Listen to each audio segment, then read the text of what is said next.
In a severe impact to the head, the brain moves and hits the skull, causing injury. Here, during a boxing match, the brain moves from side to side after the impact of a punch. Following a concussion head injury, confusion and disorientation due to temporary distortion of the brain may result. Every year, over 100,000 concussions occur in all levels of football. And 60% of these are from head-to-head collisions.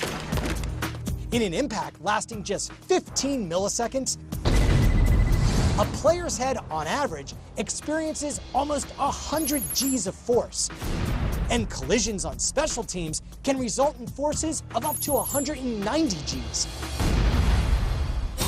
In the NFL, the average speed of a head-to-head impact, the velocity of both heads combined, is 20 miles per hour, with the struck player's head decelerating 14 miles per hour. According to studies done by Sports Science's chief medical advisor, Dr. Basil Aish, this 15 millisecond impact is equivalent to getting smashed in the head with a sledgehammer.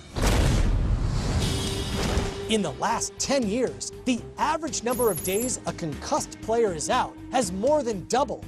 And even improved helmet technology is only able to reduce an 80 G impact to 40 Gs, still several times when an F-16 pilot experiences, and more than enough to cause a concussion or neck fracture.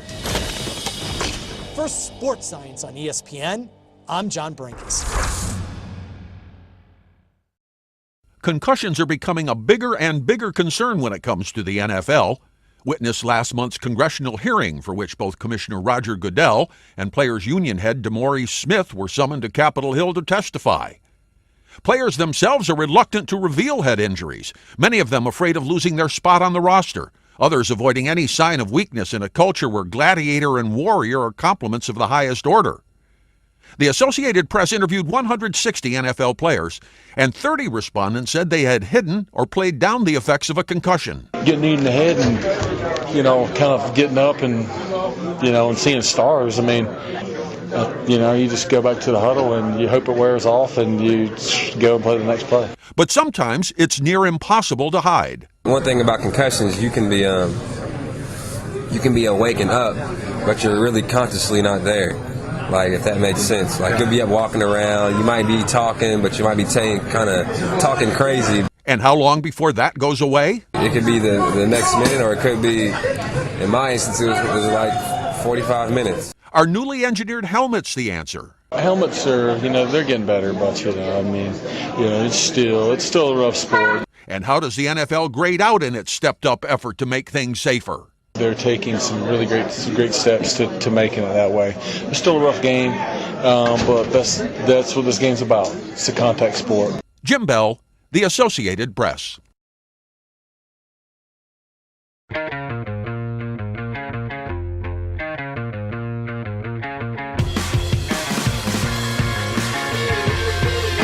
this last minute, Sidney Crosby fell a couple times, but watch Crosby there. He gets blindsided. I believe that was David Steckel that was going up the ice trying to draw on the play, jump into the play. There you see Crosby getting some attention. Boston College just back from the concussion and leaves due to a concussion. Darryl Smith lays him out. Colley is down. He would not return.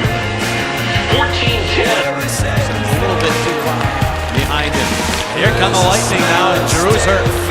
Yeah, he actually collided with one of his teammates, Wayne Simmons, and neutral zone. Drew made an attempt to lunge at the Lightning player on the red line there, and then the bump of Simmons' knee to the back of the head right there. That's where the contact was made.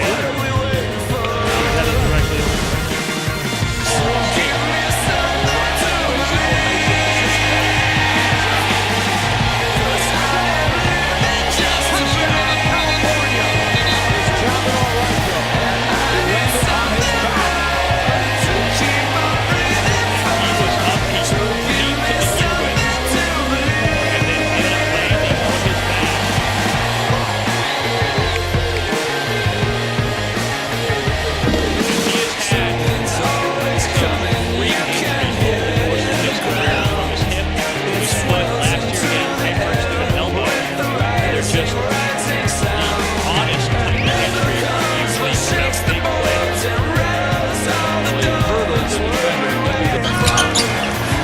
Nowitzki caught Scalabrini across the face with an elbow, and Scalabrini is going to be the one calling for the foul. I know that's hard to take. Okay? Yes.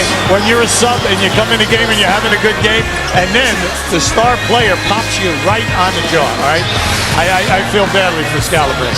Just keep an eye on this. Boom, right on the money. Ouch. Nowitzki hits the first free throw. Oh, wow. Super slow-mo, it hurt more. Get in the kisser. Show that night who's boss.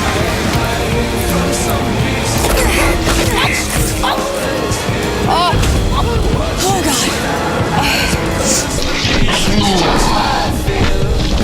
Zip clear to the far side of the zone. Oh, Pacioretty is down face first as Chara angled him, and Pacioretty was lined up against the center glass between the two benches.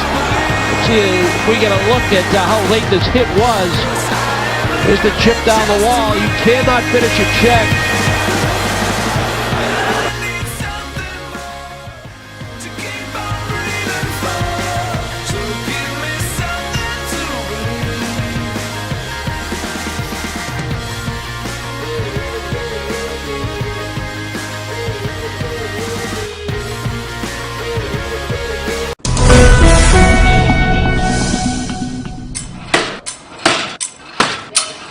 A lot of people think it's easy to diagnose a concussion, and if you're knocked out, it's dramatic and it's simpler for a clinician to say, that's an event. But think about all the times maybe you've had where you maybe got a ding on the head and you saw lights for a second and then you felt fine. But we don't know if you actually really were fine. And that can be very challenging in contact and collision sports. So the mouthpiece is basically a set of accelerometers which measure linear acceleration, and gyroscopes which measure rotational acceleration that are housed in this band. Underneath are the batteries that power the device, and it has the ability to store data on a chip or also transmit it wirelessly. And then there are two sensors on the side which tell the mouthpiece that it's actually in a player's mouth.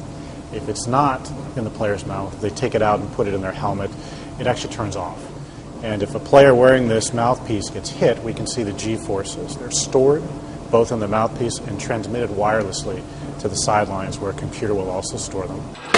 Each of these requires a charge, generally overnight. So once the player is done with either practice or a game, they're handed to the athletic trainer, who sanitizes them first.